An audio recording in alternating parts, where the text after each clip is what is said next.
I'm Graham Elwood, and welcome to another episode of The Political Vigilante. That would be me. Okay, so today it is January 17th is when this is being recorded, and it was Betsy DeVos, the Trump's pick for education secretary, was getting her confirmation hearings. So I want to go over some of the things that were covered by her today. I'm going to reference an article that was written by Joy Resmovitz from the LATimes.com. The title of the article, Betsy DeVos says it's possible her family has contributed $200 million to the Republican Party. I don't know, $200 million, I mean, you know, it's like pocket change for most of us. You know what I mean? I think I gave the guy $200 million. I don't know. So we're going to go into this article.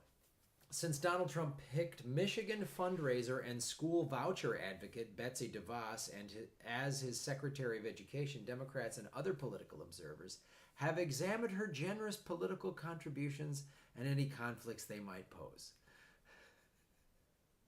On this Tuesday at DeVos's confirmation hearing, Senator Bernie Sanders raised the issue again, but DeVos, who is married to the billionaire heir to the Amway fortune, said she didn't know how much her family had contributed to the Republican Party.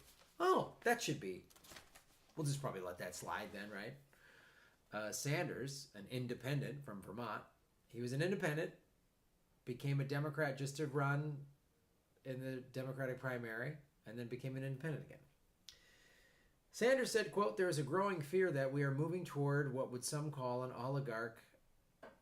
oligarchic society, where a small number of very wealthy billionaires control, to some degree, our economic and political life." Moving toward? Bernie, I love you. I think we're already there. I think it's already happened. When DeVos didn't still offer a number, Sanders said he'd heard that the family collectively contributed $200 million over the years. Quote, "That's possible," she said. Would DeVos have been chosen to be Secretary of Education without those $200 million, Sanders asks? DeVos said she thought she would have been. Like, it's so blatant. It's so... $200 million, guys, get you Secretary of Education. $400 million, $500 million gets you, what does that get you? Secretary of State? Tillerson? You know, $1 billion, you become president. There's that billionaire that helped get Bill Clinton elected in 92. That's how we beat Jerry Brown. Oh, God. If we would have had Jerry Brown as the president in 1992, would we be here right now? Would Trump even be, would he have even been considered? If we had actual liberal progressive running the Democratic Party and in turn running the country, if that actually would have happened instead of this corporate one-party oligarchy bullshit that we have to deal with. Oh, God. So during the 3-hour hearings, Sanders and other Democrats, well, Sanders and Democrats, he's not Democrats, on the Senate Health, Education, Labor, and Pensions Committee grilled DeVos about her views on charter schools, sexual assault in colleges, funding, school vouchers, and the enforcement of civil rights laws. She provided few specifics about her plans. That's right out of Trump's playbook. Well, we've learned this week that he's going to have a better health. He's going to have health care for everyone, and it's going to be terrific. Hey guys, this YouTube channel is going to put money in your bank accounts. Shut up. Don't ask me how, you fucking traitors. It's just, this show's going to make you great. Billions of dollars. I guarantee it. It's going to be huge. Book it. Is that enough for you? Oh, but of course she said she looks forward to working with both parties. Oh, no you don't. No you don't. You know.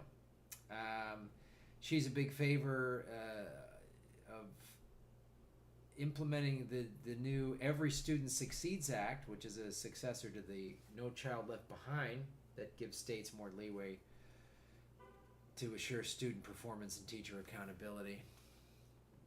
I think it's more of a way to redline.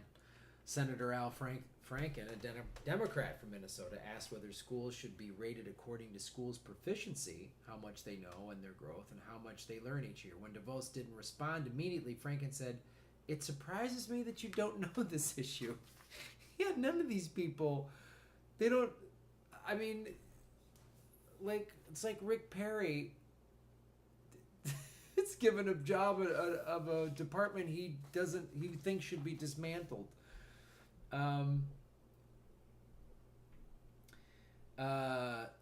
Senator Christopher Murphy, a Democrat from Connecticut, about school violence, asked whether guns had any place in schools. DeVos said, "I think that's best left to states and locals to decide." When Murphy pressed her on that point, she referred to a school in Wyoming she heard about from another senator that has a grizzly bear fence. I would imagine there's probably a gun in the school to protect them from grizzlies. Yeah, because that's... gun violence is just like hunting. Yeah, it's just about a rogue grizzly bear. Right? Just, so when we want to stop school violence, just give every kid a gun. Oh, okay. How come everyone is allowed to have guns at the inauguration then? Just if everyone has a gun, that should make people safe. Well, then America, which has more guns than anywhere, this should be the safest country ever. We shouldn't have 20 to 30,000 handgun deaths a year. Betsy.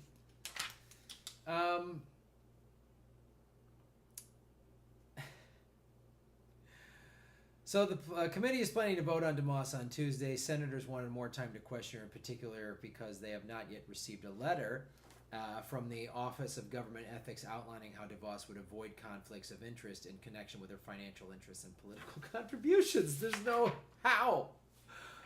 The Ethics Committee, like, that they wanted to dismantle. They wanted to dismantle the Ethics Committee. Remember that a couple weeks ago?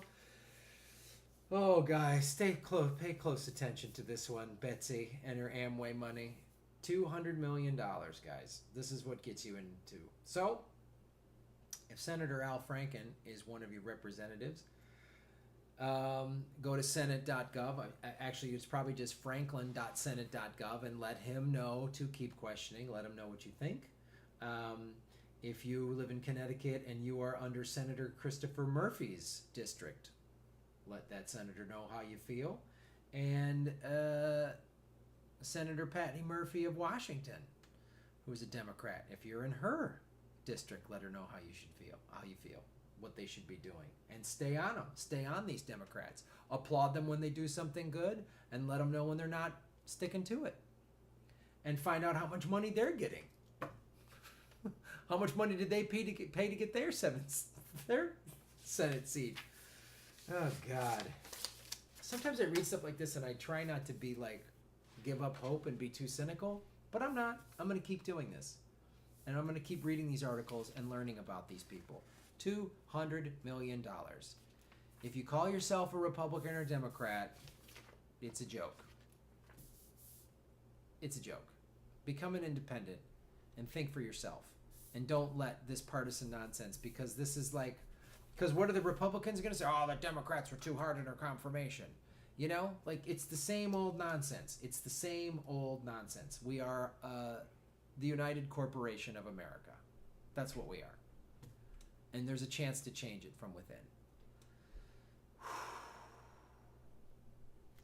Like it. Hit the subscribe button. Stay awake. Stay vigilant. And share this with your friends. Thank you guys so much. I'm Graham Elwood, and this